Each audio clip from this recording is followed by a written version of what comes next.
δουλέψεις εδώ? Όχι ρε. Εμείς τι κάνουμε εδώ ή εσείς τι κάνετε εδώ? Εγώ δουλεύω εδώ. Και τι δουλειά κάνετε? Έχω το φούρνο απέναντι. Μα εμείς δεν κάναμε τίποτα κύριε Παστινόμη. Εδώ καθόμασταν ήσυχα στα αυτοκίνητά μας και συζητούσαμε. Δεν τα αφήνετε αυτά, λέω εγώ. Δεν έχει φούρνο απέναντι. Μα καλά λέμε κύριε Παστινόμη. Με πολύ κακό μάτι μας έχετε πάρει. Ό,τι στραβό γίνεται, εμάς κατηγορείτε. Κύριε Παστινόμη, δεν έφταιγα. Μη με τραβάτε για δικά σας προβλήματα. Πάμε στο σπίτι που είναι δυο βήματα. Για σε τα τρέλα σου μη με τρέχεις σε τμήματα. Και τι να κάνω, τρέχω δεν φτάνω. Μετράει σαν πατέρα μια κουβέντα παραπάνω. Τι ατυχία ρε να μπω στον πειρασμό. Τώρα ο τύπας με τρέχει για παιδερασμό. Το 17 τι τα θες στα κοντρά. Τι τα θέλεις τα πρίξα για τα προκλητικά. Και τι να κάνω για να λυτρωθώ. Η μόνη λύση λέει είναι να την παντρευτώ. Η μόνη λύση λέει είναι να την παντρευτώ. Η μόνη λύση λέει είναι να την παντρευτώ.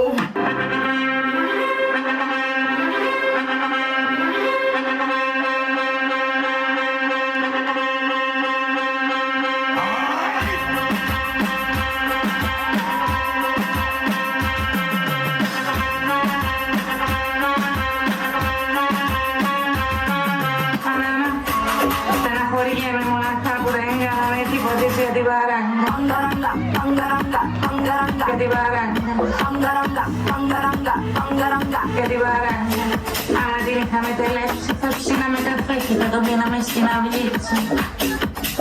Φτάνει.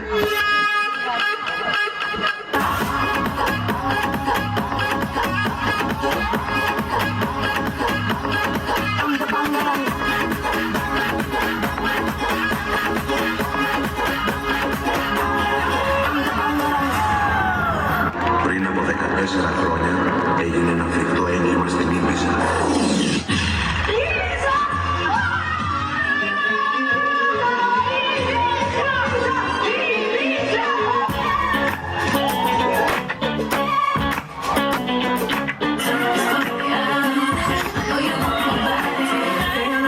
Θέλω να τη κάνω, γιατί αν δεν φύγω νιώθω θα πεθάνω. Θέλω να πάω να μείνω σε άλλη χώρα. Σαν τόσο γύρα φύγω θέλω τώρα. Στην Αφρική θα πάω με τους Μασάι, που ελληνικά κανείς τους δεν μιλάει. Να συγχρονούν την ώρα που τα λέω, πως θα τα σε σκοτώσω δεν τα φταίω. Και το μέσα άλλη χώρα, κι όλα χέρια τώρα. Στο με έχουν αγκαλιά, το βρίσκες σε ένα πια.